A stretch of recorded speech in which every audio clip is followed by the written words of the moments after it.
Hi hello welcome to news eight Telugu channel. This is Paritala Murthy. Please ఆ ఛానల్ని subscribe చేసుకోండి. Daily IPL predictions ఇస్తున్నాం, అలాగే ప్లేయింగ్ 11 పికప్ 11 డ్రీమ్ 11 అనేది ఎవరిని పికప్ చేసుకోవాలి అనేది కూడా చెప్తున్నాను. సో ప్లీజ్ సబ్స్క్రైబ్ చేసుకోండి. ఈరోజు ఆర్సీబీ మ్యాచ్ ఉంది. చాలామందికి ఆర్సీబీ ఫేవరెట్లు. ఈ సాలా కప్ నమ్దే అనే స్లోగన్ అలాగే రన్ అవుతూనే ఉంటుంది, కానీ వాళ్ళు కప్పు కొట్టేది ఎప్పుడు 16th ఎడిషన్ వచ్చింది. సో దీనికోసం చాలా ఈగర్గా వెయిట్ చేస్తున్నారు బెంగళూరు ఫ్యాన్స్ అందరూ కూడా. సో ఈరోజు కేకేఆర్తో మ్యాచ్ కోల్కతాలో, అది కూడా the favourite pitch Eden gardens. మరి ఆ మ్యాచ్ ఎలా ఉండబోతుంది మనకు తెలుసు. ఈడెన్ గార్డెన్స్లో చిన్నప్పటి నుంచి కూడా మనం చూస్తూనే ఉన్నాం. మ్యాచెస్ అన్నీ కూడా బ్యాటింగ్కి అనుకూలిస్తూనే ఉంటాయి. బ్యాటింగ్ ట్రాక్ అనే మనం చెప్పుకోవచ్చు. ఆ పిచ్ రిపోర్ట్ మాట్లాడుకునే ముందు మనం ఈరోజు పికప్ ప్లేయర్స్ ఎవరు, నా డ్రీమ్ ప్లేయర్స్ ఎవరు అనేది చూద్దాం. ప్లేయింగ్ 11 అనేది చెప్పడం కొద్దిగా కష్టమే, ఎందుకంటే లాస్ట్ మినిట్లో షీట్ ఇస్తున్నారు, అలాగే ఇంపాక్ట్ ప్లేయర్ని ఒకరిని తీసుకొస్తున్నారు. కాబట్టి ఆ ప్లేయింగ్ 11 కొంచెం ఒకళ్ళిద్దరు క్లిక్ ఎవరు అవుతారు అనేది కొంచెం గెస్ చేయలేం. 11 మంది చెప్తున్నాను, అందులో ఖచ్చితంగా 7 అయితే క్లిక్ అవుతున్నారు. చాలామంది మెసేజెస్ పెడుతున్నారు. నిన్న మ్యాచ్లో కూడా, సార్ మీరు చెప్పిన ప్లేయర్స్ క్లిక్ అయ్యారు సార్, మాకు పాయింట్స్ వచ్చాయని కూడా చెప్తున్నారు. So thank you so much అండి. సో ఈరోజు పికప్ ప్లేయర్స్ ఎవరో చూద్దాం.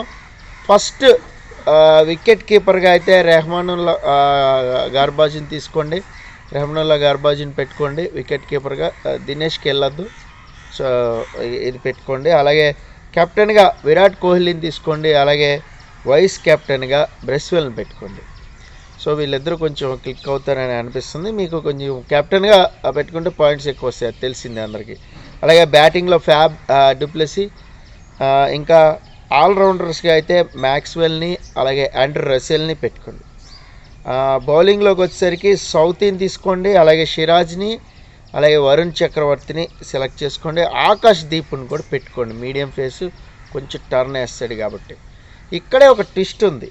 ఏంటి అంటే ఈసారి ఇంపాక్ట్ ప్లేయర్గా మేబీ కేకేఆర్ ఆర్ ఆర్సీబీ ఇద్దరు కూడా స్పిన్నర్ని ఆడిస్తారేమో అని నాకు అనిపిస్తుంది. ఎందుకంటే కొంచెం ట్రాక్ టర్న్ స్పిన్కి అనుకూలంగా ఉండి, వాళ్ళకి ఒకవేళ స్పిన్ ఆడటం కొంచెం కష్టం అవుతుంది, పికప్ చేయడం కష్టం అవుతుంది. షాట్స్ ఫ్లైటెడ్ డెలివరీ పడినా కూడా కొట్టలేకపోతున్నాం గట్టిగా షాట్ అనుకున్నప్పుడు, ఖచ్చితంగా సెకండ్ ఇన్నింగ్స్లో వాళ్ళు స్పిన్నర్నే ఆడిస్తారు బౌలింగ్కి వచ్చిన వాళ్ళు.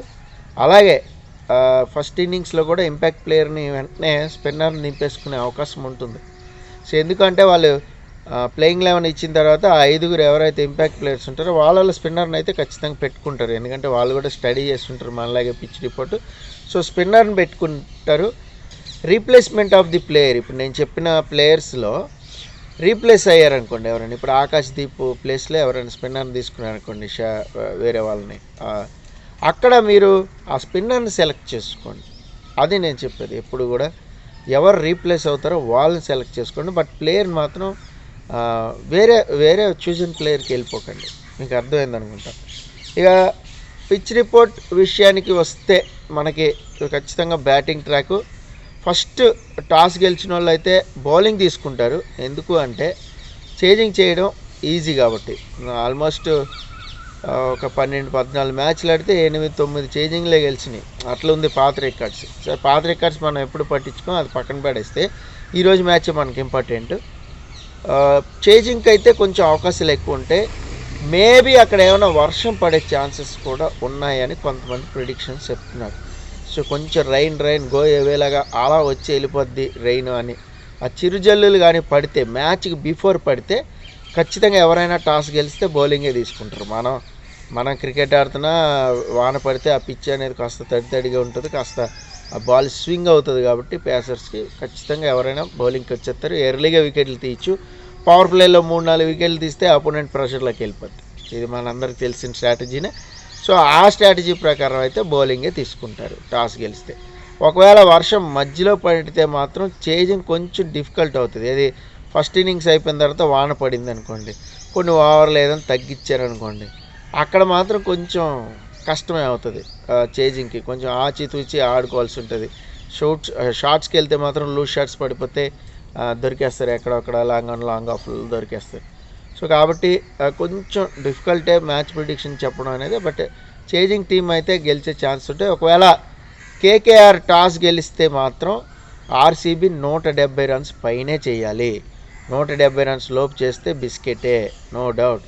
అలాగే ఆర్సీబీ టాస్ గెలిస్తే ఒకవేళ కేకేఆర్కి బ్యాటింగ్ ఇస్తే కేకేఆర్ది కూడా అదే పరిస్థితి, 170 పైనే కొట్టాలి. అంటే ఈ పిచ్లో మార్జిన్ 170 అనమాట. 170 రన్స్ పైనే కొట్టాలి.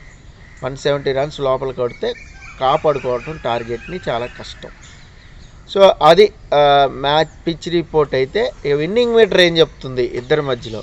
విన్నింగ్ మీటర్ అయితే ఆర్సీబీకి 60% చెప్తుంది, 40% మాత్రమే కేకేఆర్ ఉంది. ఏది హోమ్ గ్రౌండ్స్లో ఆడుతున్నా కూడా కేకేఆర్కి 40% విన్నింగ్ మీటర్ ఉంది. అంటే ఆర్సీబీ ఎంత స్ట్రాంగ్గా వచ్చిందో చూడండి. ఫస్ట్ మ్యాచ్ మనం చూసాం, చాలా అలవాకగా అసలు అద్దిరా ఆర్సీబీ మ్యాచ్ అంటే అబ్బా మజా వచ్చిందిరా అన్నట్టు ఫ్యాన్స్ చాలా బాగా ఎంజాయ్ చేశారు.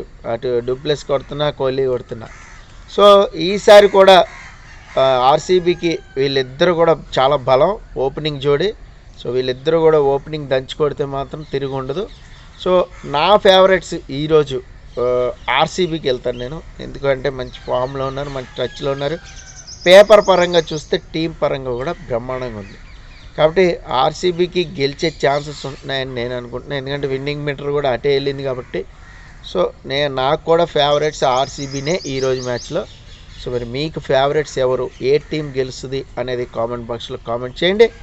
సో మరి చూద్దాం ఈరోజు మ్యాచ్లో ఏం జరుగుతుంది అనేది. This is Paritala Murthy signing off. Bye bye.